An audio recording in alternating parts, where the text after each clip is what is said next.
Part 4 of Module 5 is the last part of this module, which will be about distance learning.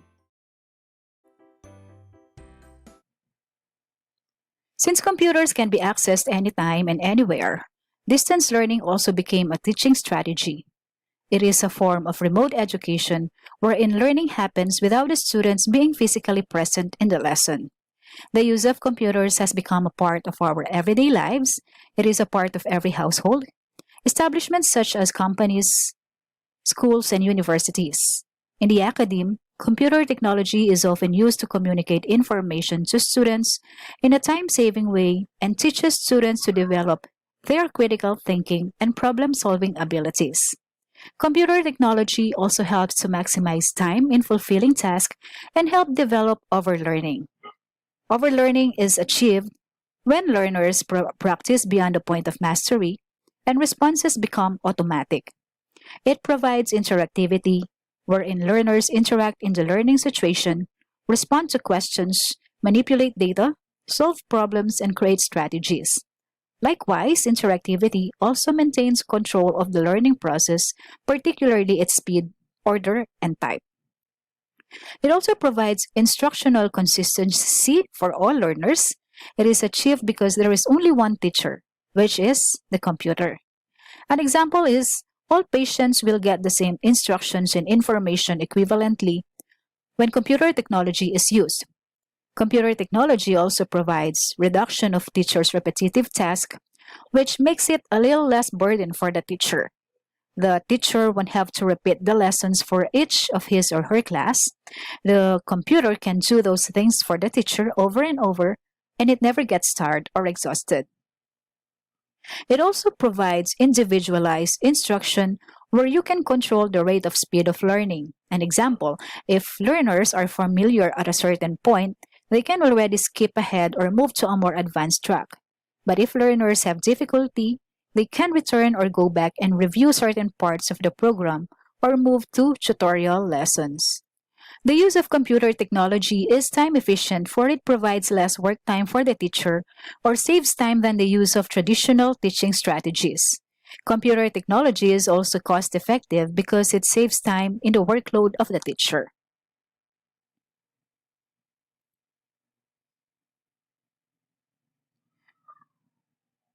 On the current slide, listed are the advantages and disadvantages of distance learning. People in rural areas can have more access to technology, and others may have difficulty in connecting to the internet because of technology glitches. Some are not techies. They may struggle with the usage of technology at the same time when they are supposed to be learning the course. Since it is usually done remotely, some students may experience alienation or the feeling of being isolated. Interactive television, or ITV, replicates a traditional classroom experience but with one unique exception, which is the classroom can consist of individuals or groups in several separate locations. The teacher and the students can see and talk to each other just like what they do in the how are they in the same room. But this can be possible through two-way audio and video technology, or two-way audio where each classroom should contain the equipment that is flashed on the current screen. On the current slide are examples of an interactive television setup. ITV technology can be used to deliver information to college students, staff, nurses, and patients. Since setting up an interactive television needs a piece of equipment for it to operate, it can be very expensive to set up, equip, and operate.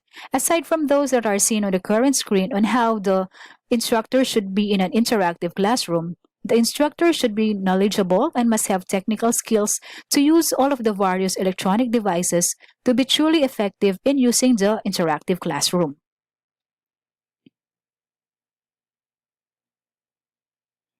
An ITV classroom should make everyone involved not to feel the distance between them and should feel like they are interacting in the same place.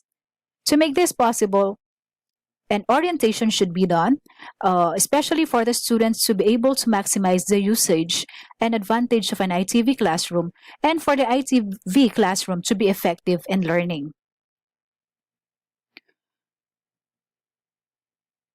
One of the disadvantages of distance learning towards the learner is the feeling of alienation or the feeling of being isolated. To minimize and prevent this, there are several options to choose from, like listserv, which is also known as a chat room, ITV technology, where it mimics real-time interaction because the teachers and learners can see and hear each other, and the video systems, which allows everyone to see each other's body language, facial expressions, and interactions. For effective class management, it is very much recommended that all learning materials, including course description, syllabus, and others, be sent to the students through an email before the start of classes. A technician should also be present in an ITV classroom to attend to possible technical issues that may possibly be experienced, and should handle minor problems such as poor audio, cameras that are not working, or substandard video quality. Much researches have been conducted for the effectiveness of interactive television and has shown to have positive outcomes for students, those who were satisfied because of the experiences they gained with telecommunication classes, and others were not satisfied because of a feeling of isolation and several technical and technological problems that they have encountered. A good online course discussion is required for effective learning. The instructor should decide how the course discussion will be presented from either synchronous or asynchronous. So as you can see in the image or in the illustration, there is synchronous and asynchronous. So synchronous happens real time, while asynchronous happens at the student's own pace and timing. In synchronous, teachers and learners should be present online at the same time and happens in real time. While in asynchronous, it allows students to access the course materials at any time that is convenient for them. It is self-paced and requires time management. Synchronous learning has its own advantages and disadvantages. It mimics normal conversation since it is almost the same as face-to-face classes, provided that it is done online, so interaction is very possible. Since it happens in real time, the students can be able to manage their time wisely, and synchronous learning can also involve guests that can be invited to facilitate the class. And disadvantages include understanding of the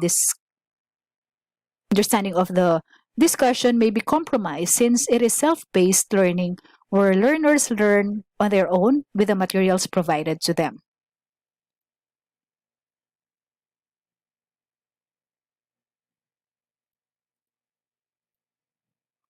Another advantage of synchronous learning is that it has adequate or enough time to think through responses because synchronous interactions are usually done when one sends a message to another and waits for an acknowledgement or response before it proceeds.